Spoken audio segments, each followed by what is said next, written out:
आज की हमारी चर्चा एक ऐसे इंसान के बारे में है जिसका नाम सुनते ही दिमाग में एक रहस्यमयी मुस्कान वाली पेंटिंग आ जाती है। लेकिन वो सिर्फ एक चित्रकार नहीं था, वो एक वैज्ञानिक, एक आविष्कारक, एक इंजीनियर था और शायद इतिहास का सबसे बड़ा कल्पनाशील दिमाग। बिल्कुल। नाम लियोनार्डो दा विंची। आज हम इस बात की तह तक जाएंगे कि इटली के एक छोटे से गांव का एक लड़का दुनिया का सबसे महान जीनियस कैसे बना। और जो बात यहाँ सबसे फैसिनेट करती है वो ये कि उनकी प्रतिभा किसी यूनिवर्सिटी या बड़ी लाइब्रेरी की देन नहीं थी। हाँ, उनकी असली शक्ति थी जिज्ञासा, हर चीज के पीछे का क्यों और कैसे जानने की एक ऐसी भूख जो कभी शांत नहीं हुई। उनकी कहानी हमें ये दिखाती है कि ज्ञान केवल किताबों में नहीं है, वो हमारे चारों ओर है। हाँ बिल्कुल, वो हमारे चारों ओर की दुनिया में छिपा है, बस उसे देखने वाली नजर चाहिए। चलिए कहानी को बिल्कुल शुरू से पकड़ते हैं।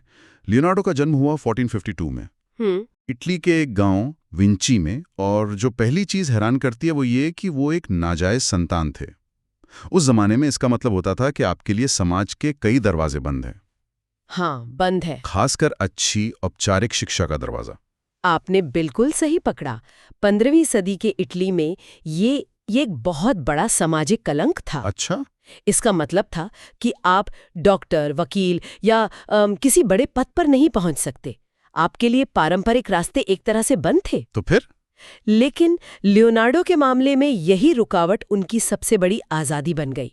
जहां दूसरे बच्चे क्लासरूम में बैठकर लैटिन के नियम और अरस्तू के सिद्धांत रट रहे थे, लियोनार्डो प्रकृति की खुली किताब पढ़ रहे थे। तो क्या ये कहना सही होगा कि स्कूल ना जा पाना उनके लिए एक अभिशाप नहीं बल्कि एक वरदान साबित हुआ? एक तरह की आजादी जो उन्हें अपने तरीके से सीखने दे रही थी। 100%। ये एक ऐसी आजादी थी जिसने उन्हें बंधे बंधाए ज्ञान से दूर रखा। वो घंटों तक नदी किनारे बैठकर पानी के भंवरों को देखते थे। अच्छा, कि पानी कैसे घूमता है, उसकी ऊर्जा कैसे काम करती है। वो पक्षियों को उड़ते हुए देखते थे, उनके पंखों की हर हरकत को अपनी नोटबुक में स्केच करते थे। मैंने उनकी नोटबुक्स के बारे में पढ़ा है। हाँ, वो फूल क्यों खिलते हैं से लेके इंसानी खोपड़ी के अंदर क्या होता है, हर चीज पर सवाल पूछते थे। उनकी हजारों पन्नों की नोटबुक आज भी मौजूद हैं, जो उनके इन अवलोकनों और सवालों से भरी पड़ी हैं। तो ये सिर्फ बचपन का खेल नहीं था। नहीं, बिल्कुल नहीं। ये दुनिया को समझने का उनका अपना तरीका था, एक वैज्ञानिक का तरीका। और शायद यही वजह है कि उनकी कला में इतनी सच्चाई, इतनी गहराई दिखती है। वो सिर्फ नकल नहीं कर रहे थे, वो समझ कर बना रही थी। हाँ, वो समझ कर बना रहे थे। तो 14 साल की उम्र में उनकी जिंदगी में एक बड़ा मोड़ आया, जब उन्हें फ्लोरेंस के एक बहुत मशहूर कलाकार आंद्रे डेल वेरोक्यो के स्टूडियो में काम सीखने के लिए भेजा गया। हाँ, और वेरोक्यो का स्टूडियो उस जमाने का कोई आम आर्ट स्टूडियो नहीं था। वो एक तरह का इनोवेशन हब था। Innovation hub. हाँ, वेरोक्यो खुद एक पेंटर होने के साथ साथ मूर्तिकार, सुनार और इंजीनियर भी थे। उनके स्टूडियो में पेंटिंग से लेकर बड़ी बड़ी कांसे की मूर्तियां ढालने और मशीनों को डिजाइन करने तक का काम होता था। मतलब लियोनार्डो जैसी जिज्ञासु आत्मा के लिए वो जगह तो किसी जन्नत से कम नहीं होगी। बिल्कुल, किसी जन्नत से कम नहीं थी। यानी उन्हें एक ही छत के नीचे कला, विज्ञान, इंजीनियरिंग सब कुछ सीखने का मौका मिल गया। हाँ, वो मौका जो कोई औपचारिक स्कूल उन्हें कभी नहीं दे सकता था। बिल्कुल। उन्होंने वहां सीखा कि रंगों को कैसे मिलाया जाता है, धातु को कैसे ढाला जाता है, बड़ी मशीनों के लिए गियर और पुली कैसे काम करते हैं, और सबसे जरूरी क्या? उन्होंने मानव शरीर रचना विज्ञान यानी एनाटॉमी का अध्ययन शुरू किया। वो मानती थीं कि एक अच्छा कलाकार बनने के लिए ये जानना जरूरी है कि त्वचा के नीचे मांसपेशियां और हड्डियां कैसे काम करती हैं। सही बात है। उनके लिए कला और विज्ञान कभी दो अलग अलग चीजें थी ही नहीं। वो एक ही पेड़ की दो शाखाएं थीं, जिसकी जड़ थी सच्चाई की खोज। 20-22 साल की उम्र तक आते आते वो एक मास्टर बन चुके थे। लेकिन जैसा आपने कहा, उनकी दुनिया कैनवास से कहीं ज्यादा बड़ी थी। बहुत बड़ी। उनकी नोटबुक्स उन आविष्कारों के डिजाइन से भरी हैं जिन्हें देखकर आज भी यकीन नहीं होता वो अपने समय से कितना आगे सोच रहे थे। बहुत आगे। बहुत आगे। हम 500 साल आगे की बात कर रहे हैं। 500 साल। हाँ, उन्होंने एक बख्तरबंद गाड़ी का डिजाइन बनाया था जो कछुए के आकार की थी और चारों तरफ तोपों से लैस थी। आज का टैंक एक तरह से। उसे आज का पहला टैंक कहा जा सकता है। उन्होंने गोताखोरों के लिए एक डाइविंग सूट का कॉन्सेप्ट तैयार किया, यहाँ तक कि एक रोबोटिक नाइट का भी डिजाइन बनाया जो हाथ पैर हिला सकता था और अपना जबड़ा खोल सकता था। इन सब डिजाइन्स में से मेरे लिए तो वो बख्तरबंद गाड़ी सबसे हैरान करने वाली है। उस जमाने में जब लड़ाइयां तलवारों और तीरों से लड़ी जाती थीं, कोई ऐसी चलती फिरती किले जैसी मशीन के बारे में सोच भी कैसे सकता था? ये उनकी इंजीनियरिंग और सैन्य रणनीति की समझ को दिखाता है। डिजाइन बहुत चालाकी से बनाया गया था। उसकी ढलान वाली छत दुश्मन के गोलों को बेअसर कर देती। अच्छा। अंदर 8 लोग बैठ सकते थे, जो हैंड क्रैंक की मदद से उसे चलाते और 360 डिग्री में लगी तोपों से हमला करते। ये एक अभेद्य हथियार था। पर सवाल यह है कि ये सब चीजें कभी बनी क्यों नहीं? हाँ, यही सवाल मेरे दिमाग में भी आ रहा है। अगर डिजाइन इतने कमाल के थे, तो वो सिर्फ कागज पर क्यों रह गए? देखिए, इसकी 2 बड़ी वजह थीं। पहली और सबसे जरूरी, उस समय की टेक्नोलॉजी। उनके विचारों को हकीकत में बदलने के लिए सही मटेरियल और पावर सोर्स मौजूद नहीं था। जैसे उनकी फ्लाइंग मशीन या एरियल स्क्रू, जिसे हम हेलीकॉप्टर का पूर्वज कह सकते हैं। हाँ। उसे उड़ाने के लिए एक हल्के लेकिन बहुत शक्तिशाली इंजन की जरूरत थी, जिसका आविष्कार 20वीं सदी में हुआ। सही बात है। और दूसरी वजह शायद खुद लियोनार्डो थे। वो एक परफेक्शनिस्ट थे। अक्सर वो एक विचार से दूसरे विचार पर इतनी तेजी से जाते थे कि किसी एक प्रोजेक्ट को पूरा करने से पहले ही उनकी दिलचस्पी कहीं और लग जाती थी। हाँ, उनकी दिलचस्पी किसी नई चीज में लग जाती थी। सुनकर ही रोंगटे खड़े हो जाते हैं। 500 साल पहले का दिमाग आज की दुनिया को चला रहा है, लेकिन ये आविष्कार तो सिर्फ कागज पर रह गए। जिस चीज के लिए आज भी लोग उन्हें पूछते हैं, वो है उनके आर्ट के चमत्कार। और जाहिर है, शुरुआत मोनालिसा से ही करनी होगी। मोनालिसा, जिसकी एक मुस्कान ने सदियों से सबको उलझा रखा है। मोनालिसा ये सिर्फ एक पेंटिंग नहीं है, ये एक मनोवैज्ञानिक पहेली है। लियोनार्डो ने इस पर 1503 में काम शुरू किया और कहते हैं कि वो इसे अपने मृत्यु तक अपने साथ रखते थे। हमेशा इसमें कुछ न कुछ सुधार करते रहते थे। हमेशा? हाँ, और उसकी मुस्कान का रहस्य उनकी एक खास टेक्निक में छिपा है, जिसे स्फुमातो कहते हैं। स्फुमातो? इसका मतलब क्या है? इसका इतालवी में मतलब होता है धुएं जैसा या धुंधला। अच्छा। इसमें रंगों की बहुत पतली, लगभग पारदर्शी परतों को एक दूसरे के ऊपर इस तरह लगाया जाता है कि कोई भी लाइन या किनारा साफ साफ दिखाई न दे। सब कुछ आपस में घुला मिला सा लगता है। लियोनार्डो ने मोनालिसा के होठों और आंखों के कोनों पर इसी तकनीक का इस्तेमाल किया। इस वजह से ये ठीक पता नहीं चलता कि मुस्कान कहाँ से शुरू होती है और कहाँ खत्म होती है। तो ये एक तरह का दिमागी खेल है। लियोनार्डो जानबूझकर देखने वाले के दिमाग के साथ खेल रहे थे। बिल्कुल, ये एक ऑप्टिकल इल्यूजन है। जब आप सीधे मोनालिसा की आंखों में देखते हैं, तो आपकी पेरिफेरल विजन, निगाह के बाहरी हिस्से को, हाँ, उसे उसके होठ मुस्कुराते हुए दिखते हैं।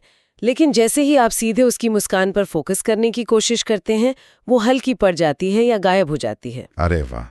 इसीलिए वो मुस्कान इतनी रहस्यमयी और जिंदा लगती है। वो बदलती रहती है। ये कला के साथ साथ विज्ञान और इंसानी नजर की समझ का बेहतरीन नमूना है। बिल्कुल कमाल है। और इंसानी मनोविज्ञान की ये गहरी समझ सिर्फ एक चेहरे तक सीमित नहीं थी। उन्होंने तो इसे एक पूरे कमरे में मौजूद दर्जन भर लोगों पर लागू कर दिया था, है ना?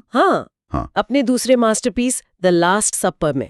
द लास्ट सपर सिर्फ एक धार्मिक पेंटिंग नहीं है, वो एक मनोवैज्ञानिक ड्रामा है। ड्रामा? लियोनार्डो ने उस एक पल को पकड़ा है जब ईसा मसीह अपने 12 शिष्यों से कहते हैं, तुम में से ही कोई एक मुझे धोखा देगा। इस एक वाक्य के बाद हर शिष्य की जो प्रतिक्रिया है, उसे लियोनार्डो ने पकड़ लिया है। कोई गुस्से में है, कोई हैरान है, कोई शक में है, कोई अपनी बेगुनाही साबित करना चाह रहा है। बिल्कुल, हर चेहरे का भाव, हर हाथ का इशारा एक पूरी कहानी कहता है। और मैंने सुना है कि इसमें पर्सपेक्टिव यानी गहराई दिखाने की तकनीक का इस्तेमाल भी शानदार है। हाँ, और ये भी कला और गणित का एक संगम है। उन्होंने 1 पॉइंट पर्सपेक्टिव का इस्तेमाल किया है। अच्छा। अगर आप ध्यान से देखें तो कमरे की छत, दीवारों और मेज की सभी रेखाएं एक ही बिंदु पर जाकर मिलती हैं। और वो बिंदु ठीक ईसा मसीह के सिर के पीछे है। इससे देखने वाले की नजर सीधे मुख्य किरदार पर जाती है। ये सिर्फ एक पेंटिंग नहीं, एक स्टेज पर चल रहा नाटक है, जिसका डायरेक्टर लियोनार्डो है। कमाल है। उन्होंने यहाँ तक ध्यान रखा कि पेंटिंग में रोशनी उसी दिशा से आती हुई दिखे जिस दिशा में उस कमरे की असली खिड़कियां थीं, ताकि वो पेंटिंग उस कमरे का ही एक हिस्सा लगे। दुनिया को इतनी बारीकी से देखने और समझने वाला इंसान अपनी असल जिंदगी में कैसा था? क्या हम उनके व्यक्तित्व के बारे में कुछ जानते हैं? जो भी जानकारी उनकी नोटबुक्स और उनके समकालीन लोगों के लेखों से मिलती है वो एक दिलचस्प तस्वीर बनाती है। वो ज्यादातर अकेले रहना पसंद करते थे, अपने विचारों में खोए रहते थे, यानी एक तरह से अंतर्मुखी थे। इंट्रोवर्ट। हाँ, वो जानवरों से बहुत प्यार करते थे। एक बहुत मशहूर किस्सा है कि वो अक्सर बाजार जाकर पिंजरों में बंद पक्षियों को खरीद लेते थे, सिर्फ इसलिए ताकि वो उन्हें आजाद कर सके। ये तो बहुत खूबसूरत बात है। और वो बाएं हाथ से लिखते भी थे ना, वो भी मिरर राइटिंग में। हाँ, यानी उल्टा, जिसे पढ़ने के लिए शीशे की जरूरत पड़ती थी। इसके पीछे क्या कोई राज था? इसको लेकर दो विचार हैं। कुछ लोग मानते हैं कि वो ऐसा इसलिए करते थे ताकि उनके विचार और आविष्कार कोई और आसानी से चुरा ना सके। लेकिन ज्यादातर एक्सपर्ट्स का मानना है कि इसकी वजह ज्यादा प्रैक्टिकल थी। बाएं हाथ से लिखते हुए अगर आप सामान्य तरीके से बाएं से दाएं लिखेंगे तो स्याही हाथ से फैल जाएगी। हाँ, ये तो है।